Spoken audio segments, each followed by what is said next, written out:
in that world, if you take those goggles and you look at some of the stuff that I look at, it's not hard to say, okay, well, actually, I could see that.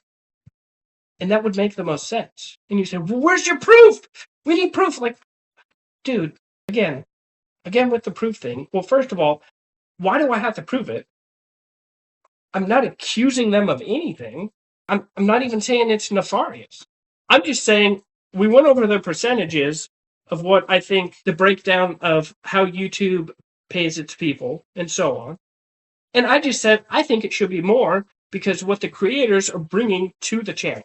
Because it doesn't exist without the people in their houses like I'm doing right now. And I'm way far away from being monetized and getting paid for this. But it's those people who are creating this and doing that. And on top of it, actually, I don't know how many of them are actually in their house. The more I've done this and the more I've been looked into stuff, so much of it is acting and fake.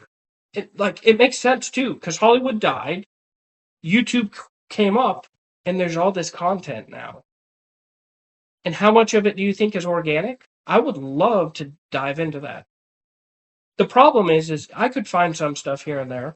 I just don't have the proper tools to actually dig into stuff like that.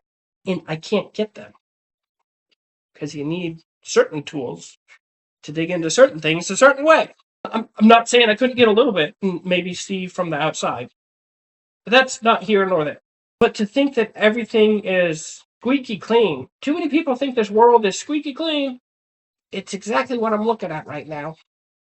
It's exactly what they told me. They wrote it down in a book and they repeated it to me and said, look, we're going to say that you're smart if you can repeat back to me what I wrote down in the book and told you to memorize. And in 5 years from now, if you can memorize it, you can get a job.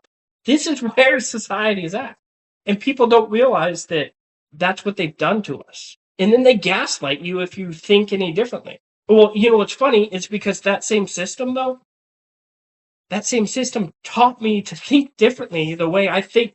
And I already thought a little bit differently. So when I got into the system, it was way easy to even go a little further outside of it. And I don't stay outside of it. Like I've said this before, you can jump down a conspiracy theory rabbit hole, but you have to come back up. If you don't come back up for air, if you jump down a conspiracy trail rabbit hole and you don't come back up for air, you will probably get suffocated. Not because it's false or not because it's not true, as we have seen recently with all the stuff that's coming out. But it's just because a lot of it's so freaking dark. And that's why none of us wanted to believe any of it. Why would you want to believe that? Because it's so freaking dark.